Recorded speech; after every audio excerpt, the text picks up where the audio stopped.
Halo, assalamualaikum anak-anakku semua. Bagaimana kabar kalian? Sehat? Semoga kalian dalam lindungan Allah Subhanahu wa Ta'ala ya. Baik, bertemu lagi dengan Bu Zeni di pembelajaran Tari Islam kelas 1 DTA ya. Anak-anakku sudah siap untuk belajar? Kalau sudah siap, kalian duduk yang manis ya. Siapkan alat tulisnya. Kemudian kita siap-siap untuk belajar Tarikh Islam ya. Siap.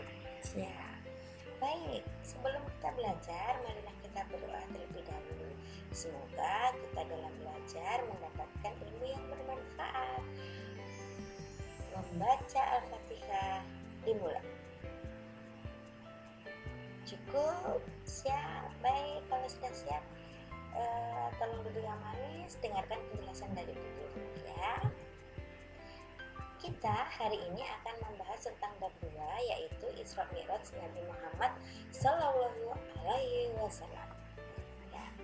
Tahun ke-10 dari kenabian merupakan tahun berduka cita atau yang lebih dikenal dengan Aumul Husni.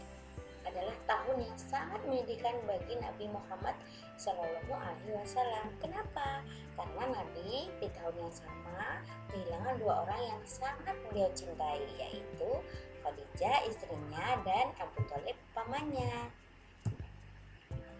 Nah, untuk mengobati rasa kesedihan tersebut, Allah mengutus Nabi Muhammad menjalani sebuah peristiwa, yaitu namanya Isra Mi'raj. Nah, kita belajar dulu.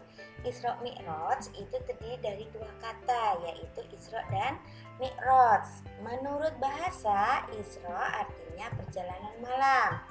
Kemudian menurut istilah, Isra artinya perjalanan Nabi Muhammad SAW pada malam hari dari Masjidil Haram di Mekah ke Masjidil Aqsa di Palestina. Nah, sekarang pengertian Mi'raj. Mi'raj itu ada dua pengertian. Yang pertama menurut bahasa artinya naik ke atas ke langit. Yang kedua, Mi'raj menurut istilah yaitu artinya perjalanan Nabi Muhammad Sallallahu Alaihi Wasallam dari Masjidil Aqsa naik ke langit ke-7 sampai dengan Sidratul Muntaha. Nah, jadi Isra Mi'raj pengertiannya adalah perjalanan Nabi Muhammad Shallallahu Alaihi Wasallam pada malam hari dari Masjidil Haram ke Masjidil Aqsa dan langsung naik ke langit ke-7 sampai ke Sidratul Muntaha. Nah, peristiwa ini terjadi kapan anak-anak? Yaitu terjadi pada tanggal 27 Rajab tahun ke-10 kenabian atau 621 Masehi.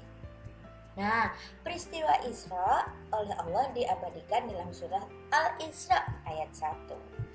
Nah, kemudian peristiwa Mi'raj juga diabadikan dalam surah Al-Najm ayat 13 sampai 18. Nah, sekarang kita bahas selanjutnya tentang perjalanan Isra Mi'raj Nabi Muhammad Sallallahu Alaihi Wasallam. Nah, dalam perjalanan Isra Mi'raj ke Masjidil Aqsa, Nabi Muhammad diperlihatkan berbagai pemandangan gambaran balasan orang soleh dan orang yang durhaka. Salah satunya ada beberapa ya, kita bahas satu-satu. Yang pertama, Nabi Muhammad melihat suatu kaum yang menanam tanaman tetapi pada hari itu juga ia memanennya. Nah, ini adalah gambaran orang-orang yang berjuang membela agama Allah. Amal baiknya dilipat gandakan sampai 700 kali. Yang kedua, Nabi Muhammad mencium bau harum. Bau harum itu dari bau Masyitah beserta suami dan kedua anaknya yang dibunuh Fir'aun yang mengaku sebagai Tuhan karena mempertahankan imannya dan mengingkari ketuhanan Fir'aun. Yang selanjutnya, Nabi Muhammad melihat suatu kaum yang membentur-benturkan kepalanya pada batu sehingga pecah, setiap kali pecah pulih kembali. Ini merupakan gambaran dari sisaan bagi orang-orang yang malas sholat wajib dan selalu mengakhiri waktu sholatnya. Yang keempat, Nabi Muhammad melihat kaum yang berombongan pergi dalam keadaan telanjang, kemaluan dan duburnya yang ditutupi. Ini gambaran kaum yang tidak mau membayar zakat.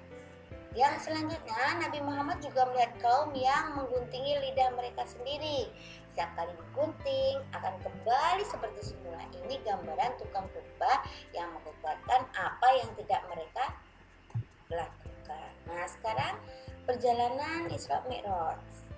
Dalam perjalanan Mi'raj, Nabi Muhammad bertemu dengan Nabi, diantaranya yang di langit pertama itu dengan Nabi Adam, di langit kedua dengan Nabi Isa dan Nabi Yahya, di langit ketiga dengan Nabi Yusuf, di langit keempat dengan Nabi Idris, kemudian di langit kelima dengan Nabi Harun, 6 dengan Nabi Musa, dan ketujuh dengan Nabi Ibrahim. Nabi Muhammad di langit ketujuh ini mendapat perintah sholat wajib sehari semalam 50 kali yang akhirnya diperingan menjadi 5 kali sehari semalam sampai saat ini. Nah, sekarang apa sih ibrah atau hikmah dari Isra Mi'raj?